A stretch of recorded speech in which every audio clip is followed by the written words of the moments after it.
رمضان میں اللہ کی کتاب قرآن مجید نازل ہوئی۔ رمضان کے مہینے کو اللہ تعالیٰ نے روزوں کا مہینہ بنا دیا۔ یہ میں کئی بار عرض کر چکا ہوں کہ اللہ تعالیٰ نے ابتدا سے جو مراسم عبودیت مقرر کیے ہیں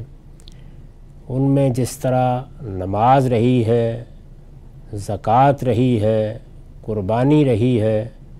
اسی طرح سے روزہ بھی ایک اہم عبادت کی حیثیت سے موجود رہا ہے۔ اللہ تعالیٰ کی جتنی عبادات بھی ہم انجام دیتے ہیں، یا دوسرے لفظوں میں کہیے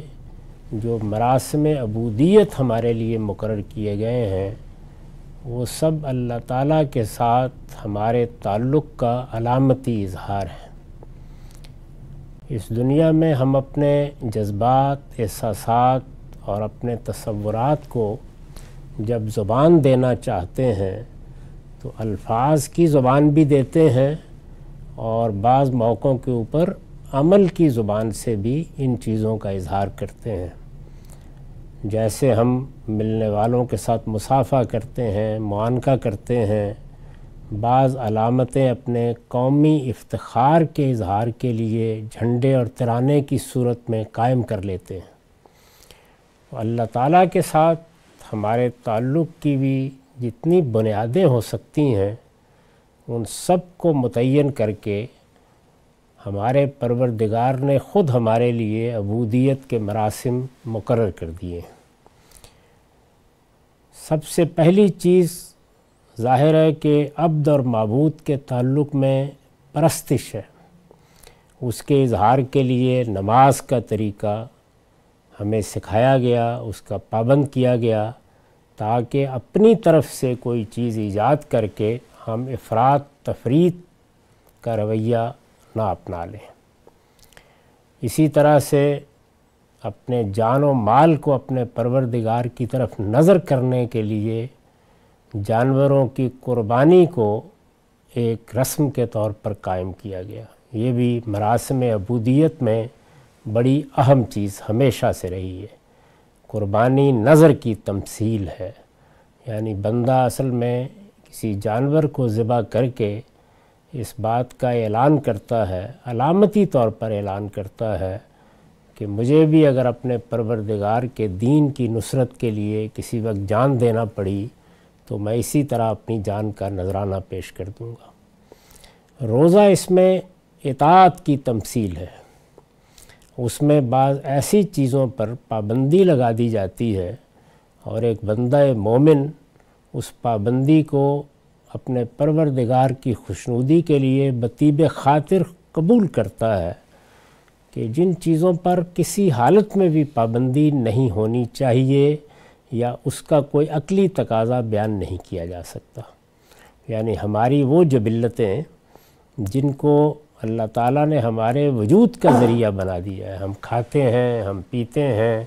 ہم اپنے جنسی جذبات کی تسکین ایک خاص دائرے میں کرتے ہیں، اور اسی کی بنیاد پر توالد و تناسل کا سلسلہ جاری ہے۔ تو یہ اللہ تعالیٰ کا خصوصی کرم ہے کہ اس نے ہمیں جن چیزوں کا پابند کیا، جو حدود ہمارے لیے مقرر کیے، ان کی تربیت کے لیے یہ عبادت بھی ہم پر فرض کی۔ کم و بیش 30 روزے تھے، اور یہ 29-30 روزے ہی ہوتے ہیں۔ قرآن مجید نے اس کو ایام معدودات کہا ہے،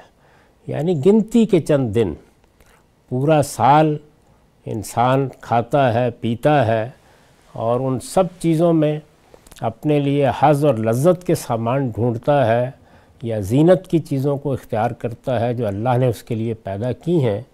لیکن ان چیزوں پر اس مہینے میں پابندی لگا دی جاتی ہے۔ یہ پابندی بھی اس چیز کا لحاظ کرتے ہوئے کہ لا یکلف اللہ نفسا الا وسعہا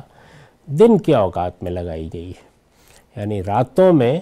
روزے کا پابند نہیں کیا گیا۔ اللہ تعالیٰ نے اپنی اطاعت کا جذبہ انسان میں بیدار کرنے اور اسے اس کے لیے تیار کرنے کہ وہ اپنے رب کے کہنے پر ہر چیز سے پیچھے ہٹ جائے گا۔ اسلام کی حقیقت چونکہ یہی ہے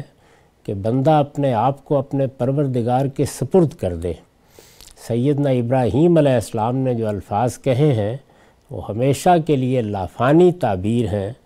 کہ ہم اسلام کی حقیقت کو سمجھنا چاہیں تو وہی الفاظ ہماری زبان سے نکلیں، اسلمت لرب العالمین، یعنی جہانوں کے پروردگار کے اپنے آپ کو سپرد کر دینا، حوالے کر دینا، اپنے آپ کو اس کے سامنے، اس کی مرضی کے سامنے سرنڈر کر دینا۔ تو یہ جو اسلام کی بنیادی حقیقت ہے، اس کا اظہار یوں تو بہت سی چیزوں میں ہوتا ہے، لیکن سب سے بڑھ کر اللہ تعالیٰ کے حدود کی پابندی میں ہوتا ہے، جس چیز کو تقوی سے تعبیر کیا جاتا ہے۔ یعنی ہمیں بہت سی چیزوں کے معاملے میں محتاط رہنا ہوتا ہے کہ ان میں اخلاقی قباحتیں ہیں۔ ہمارا حادثہ اخلاقی خود ہماری رہنمائی کرتا ہے کہ ان چیزوں کے ہمیں قریب نہیں جانا چاہیے، جھوٹ نہیں بولنا چاہیے، بددیانتی نہیں کرنی چاہیے، دھوکہ نہیں دینا چاہیے، ملاوٹ نہیں کرنی چاہیے، لوگوں کا مال ہضم کرنے کے منصوبے نہیں بنانے چاہیے، جو حقوق ہم پر قائم ہوتے ہیں ان کو تلف نہیں کرنا چاہیے، قطع رحمی نہیں کرنی چاہیے۔ اس دنیا کے اندر جو حیثیت بھی ہم کو حاصل ہو، اس میں اللہ کے حدود کی پابندی کرتے ہوئے اس حیثیت کے تقاضے پورے کرنے چاہیے۔ یہ جو تقوی کی تعلیم ہے، اس کے لیے اللہ تعالیٰ کہتے ہیں کہ یہ روزے، رمضان کے روزے ہم پر فرض کیے گئے ہیں۔ ان سے متعلق جو روایتیں ہم نے پڑھیں، ان روایتوں میں بہت وضاحت کے ساتھ یہ بتایا گیا ہے کہ ان کا جو کچھ بھی تقاضا ہے اس کو پورا کرنے کے لیے وہ صورت بھی ملحوظ رہے جو اللہ کے پیغمبروں نے قائم کر دی ہے، یعنی جن چیزوں پر پابندی لگا دی ہے ان پر حقیقت میں پابندی کو قبول کیا جائے۔ لیکن یہ صورت ہی مطلوب نہیں ہے، اس کے ساتھ یہ بھی مطلوب ہے کہ ان کی حقیقت پر نگاہ رکھی جائے، یعنی انسان اپنے آپ کو ان چیزوں سے بچنے کی تربیت دے جن کے لیے اللہ تعالیٰ کی اطاعت کا اظہار کر رہا ہے۔ باقی زندگی میں جو 11 مہینے گزریں گے، کسی آدمی سے یہ تقاضا نہیں ہے کہ وہ کھائے گا نہیں یا پیے گا نہیں یا بیویوں کے قریب نہیں جائے گا۔ یہ ساری چیزیں مباح اور جائز چیزیں ہیں، اللہ کی نعمتیں ہیں جو اس نے اپنے بندوں کے لیے پیدا کی ہیں، ان میں کسی قسم کی کوئی نکیر نہیں ہے۔ لیکن اس ایک مہینے میں بندہ اس چیز کی تربیت حاصل کرتا ہے کہ وہ چیزیں جن سے مجھے بعد میں روکا گیا ہے، اس وقت بھی روکا گیا ہے، بعد میں بھی روکا گیا ہے،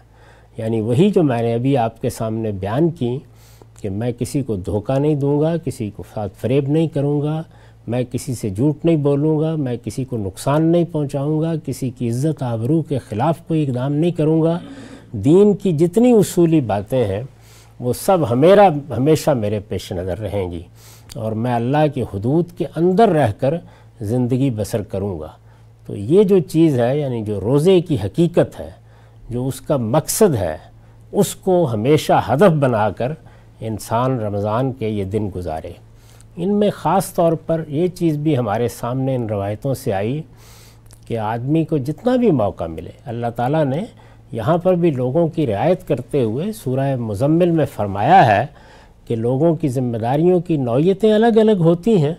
ان میں سے کسی کو سفر کرنا ہے، کسی کو کاروبار کرنا ہے، کسی پر اور کوئی ذمہ داری ہے، تو فقرؤ ما تیسر من القرآن، یعنی نماز، اور نماز میں خاص طور پر قرآن مجید کی تلاوت کا اہتمام۔ قرآن مجید کی تلاوت کا ویسے بھی اہتمام کرنا چاہیے، لیکن جب اللہ کی بارگاہ میں کھڑے ہو کر قیام کی حالت میں اللہ کے بتائے ہوئے طریقے کے مطابق اور اس کے رسول کے اسوے کی پیروی کرتے ہوئے ہم قرآن مجید کو ترتیل کے ساتھ پڑھتے ہیں، ٹھہر ٹھہر کر اس کی تلاوت کرتے ہیں، تو یہ در حقیقت اللہ کی کتاب کے ساتھ ہمارے تعلق کی تجدید ہوتی ہے۔ میں نے اس پر بھی توجہ دلائی کہ قرآن مجید پر تدبر کرنا چاہیے، جو اہل علم ہیں ان کو بہت غور، بہت خوض کے ساتھ قرآن مجید کو پڑھنا چاہیے، ان کو قرآن مجید کی ایک ایک آیت پر ڈیرے ڈالنے چاہیے۔ یہ ایک پہلو ہے، لیکن ایک دوسرا پہلو جو قرآن مجید کی تذکیر ہے، قرآن مجید کی نصیحت ہے، قرآن مجید جو دین کے بارے میں ایک عمومی ہدایت لے کر نازل ہوا ہے، وہ انذار کی کتاب ہے، تو اس سے فائدہ اٹھانے کا بڑا ہی عمدہ طریقہ یہ ہے کہ نماز میں قرآن مجید کو پڑھا جائے، اور خاص اس زاویے سے نگاہ رکھی جائے کیونکہ قرآن مجید کی دونوں جہتیں بڑی اہم ہیں۔ وہ محل تدبر ہے، غور و خوض کیا جائے گا، اس میں تو بعض اوقات ایک آیت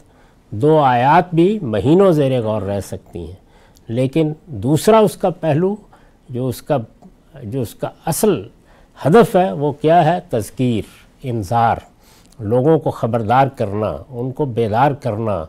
انہیں آخرت کی طرف متوجہ کرنا، انہیں یہ بتانا کہ اس کائنات کا تنہا پروردگار ہے جو تمہارا معبود ہے، وہی بادشاہ ہے، وہی خالق ہے، تمہیں اپنی ساری توجہات کا مرکز اسی کو بنانا چاہیے اور آخرت کو اپنا مقصود قرار دے کر زندگی بسر کرنی چاہیے۔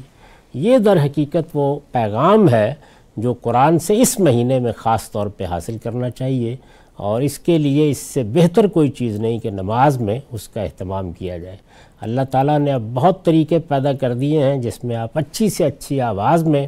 قرآن مجید سن سکتے ہیں، اور یہ بات ذہن میں رکھنی چاہیے کہ قرآن کا سننا اور قرآن کا پڑھنا یہ دونوں ایک ہی چیز ہیں، اس میں کوئی فرق نہیں ہے، نہ اجر کے لحاظ سے کوئی فرق ہے